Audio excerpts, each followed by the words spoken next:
taekwondo, we have boxing, karate, kung fu. There you go. No, praying mantis, man. Come on. Capoeira. Capoeira. No, that's long range. Don't twist your other ankle. Oh, yeah. Nice. So at this distance, we have many martial arts that we know of. Okay. This is also the action movie distance. Okay. This is the most visually easy to understand. Okay. It's visually easy to understand. So this is the distance that most people think of when they think fighting martial arts. Why? Because they watch movies and then they think they know shit.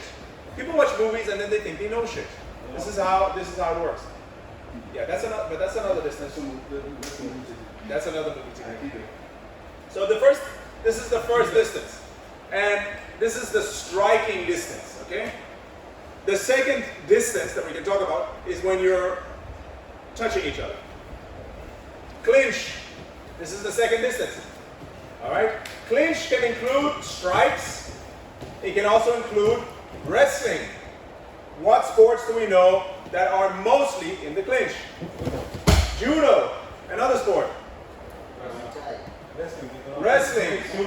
Sumo. Salsa. Oh, that was beautiful.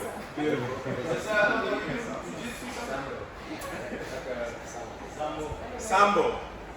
There's a lot of martial arts that are 80, 90, 100% in the clinch. They don't work at a distance. Okay? Judo is one of those. There has to be contact for it to work. Wrestling, there has to be contact. Sumo. There was that guy that sidestep and won in sumo, so you can win by with a no touch in sumo.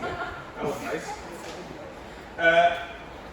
In Thai boxing is an art that is based 50% striking, 50% in the clinch distance.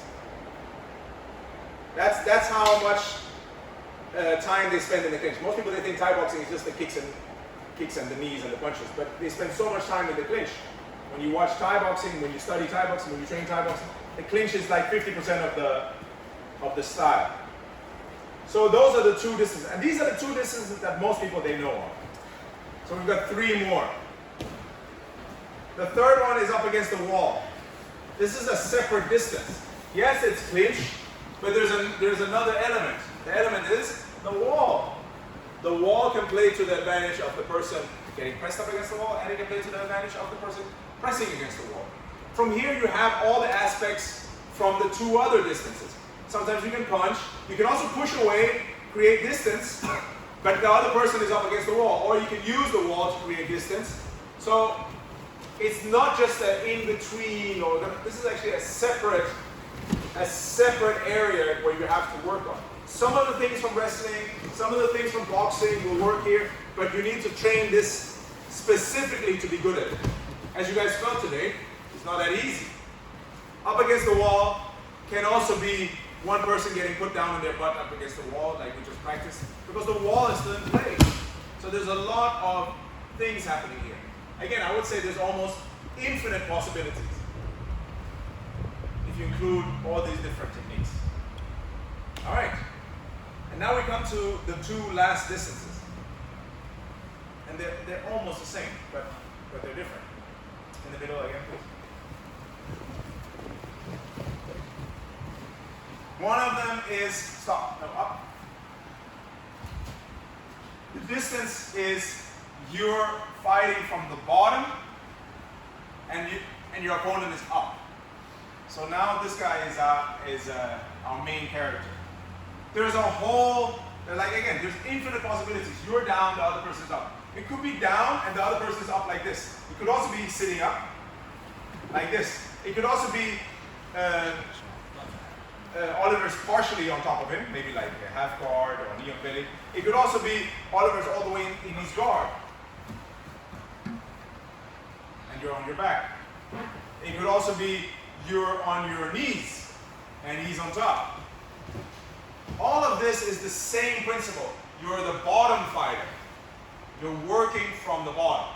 That's the distance. Working from the bottom. And then there's the last distance, which is working from the top. So working from the top is Oliver's role. Working working from the top can be here, it can be there, it can be standing, it can be submissions from top.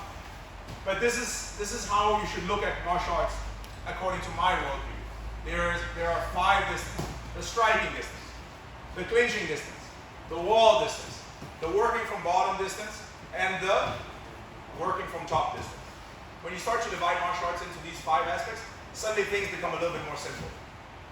But there are infinite techniques within every distance, and you can go from one distance to the next, in a very fluid transition.